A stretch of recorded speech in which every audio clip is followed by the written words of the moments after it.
Shalom, shalom, demeurez bénis dans le nom du Seigneur. Je suis Adja Georgette et ce soir, je voudrais continuer le thème que nous avons vu hier, la deuxième partie de mettre de l'ordre dans ta vie pour vaincre les déserts, ou le désert de la longue attente, ou le désert 4. Le texte d'appui est 2 Rois 4, verset 3. Nous prions. Merci Seigneur pour tous tes bienfaits. Toi qui es Dieu, toi qui es notre Père, tu fais des choses bonnes pour nous et nous voulons glorifier ton nom ce soir. Merci parce que au travers de ce passage, tu vas nous restaurer, tu vas nous faire du bien et tu vas encore nous donner des conseils. Que ton nom soit béni. Merci pour tous tes bienfaits dans le nom de Jésus-Christ que j'ai prié. Amen. Alléluia. Alors donc le thème d'aujourd'hui, c'est la deuxième partie de mettre de l'ordre dans ta vie pour vaincre les déserts. Tiré de dévotionnel 8. Parce que nous sommes dans le mois d'août, 8, parce que nous sommes dans le mois d'août. 15, parce que c'est le 15 du pasteur Mohamed Sanogo. Amen. Et le texte 2 Rois 4, verset 3 nous dit: va demander au dehors des vases chez tous tes voisins, des vases vides, et n'en demande pas un petit nombre. Amen. Notre passage du jour relate l'histoire de la femme d'un des fils du prophète de l'époque d'Élisée. Celui-ci étant décédé en laissant une grosse dette, le grand prêtre demanda de prendre ses enfants pour en faire des esclaves. Donc dans sa détresse, la femme demande de l'aide au prophète qui la questionna sur ce qu'elle avait chez elle à la maison. Alors elle dit au prophète qu'elle possédait de vases d'huile.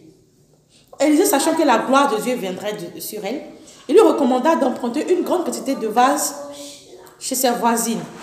Alors la femme put solliciter, la femme est allée voir ses voisines parce qu'elle n'avait pas de vase. Donc elle est allée voir ses voisines pour emprunter un peu, enfin pour emprunter des vases. Et comme elle avait de bonnes relations avec ses voisines, elle lui a emprunté des vases. Amen. Alléluia. Parce que quelque part, elle s'était préparée à la gloire. Si à cause de sa situation, elle était devenue aigrie, elle faisait parler dans le quartier avec tout le monde, elle n'aurait pas eu de vase. Amen. Donc,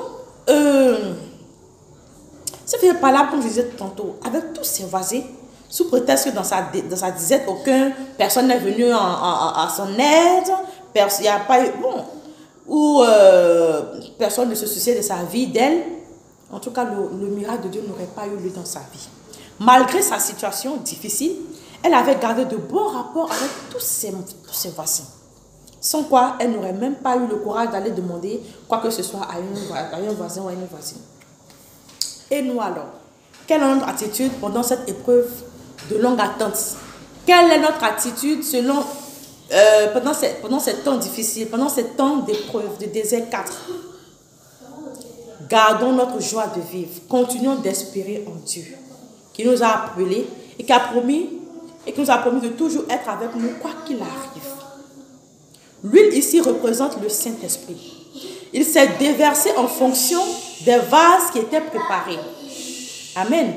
Parce que lorsque le dernier récipient fut plein, l'huile s'arrêta. C'est ce que la Bible dit. Alors la gloire de Dieu va s'arrêter en tenant compte de ta capacité à recevoir. Amen. Donc, qu'est-ce que la Bible nous dit? Que quand tous les vases étaient pleins, quand le dernier vase était plein, l'huile s'est arrêtée. Donc, si elle avait 1000 vases, l'huile allait couler, remplir tous les 1000 vases. Amen. Alors, donc, quelle est ta capacité? Quelle est ta capacité de pouvoir recevoir la gloire de Dieu dans ta vie? Amen. Alléluia. Donc, dans notre période de longue attente, dans notre période de désert, n'arrêtons pas de servir le Seigneur. N'arrêtons pas de compter sur lui. N'arrêtons pas de nous appuyer sur lui. Et n'arrêtons pas aussi de nous équiper. Alléluia. Anne a longtemps attendu son fils Samuel, car il était destiné à obéir et à sauver Israël. Réussir le temps de longue attente, c'est aussi tenir jusqu'à ce que le temps de la bénédiction arrive. Dieu te donne un temps d'attente pour te préparer, pour te galvaniser, pour te fortifier, pour te forger. Car ce qui viendra par la suite sera glorieux. Quelqu'un dit Amen. Alléluia. Alors nous prions. Père, ô Seigneur, pendant mon temps d'attente, Donne-moi de me préparer dans les domaines qui me permettront d'être apte à recevoir ta gloire. Car toi, tu sais toutes choses. Merci parce que tu nous bénis. Tu bénis chacun d'entre nous. Tu bénis toutes les personnes qui me suivent. Même les personnes qui entendent parler de toi. Tu bénis la vie de chacun d'entre nous. Que ton nom soit béni. Que ton nom soit glorifié, Seigneur. Que ton nom soit élevé, Dieu. Que ton nom soit exalté, Père. Que ton nom soit magnifié, Seigneur. Que ton nom soit célébré dans les siècles des siècles. Pour la gloire de chacun d'entre nous. Au nom puissant de Jésus-Christ de Nazareth, nous avons prié. Et nous sommes exaucés. Au nom de Jésus. Amen. Alors nous devons méditer 2 Rois 4, 1 jusqu'à 7. Amen. Que Dieu nous bénisse, que Dieu veille sur nos vies, que Dieu nous garde, que notre nuit soit belle, douce, que demain soit un nouveau jour sous la couverture du Saint-Esprit. Amen et à bientôt.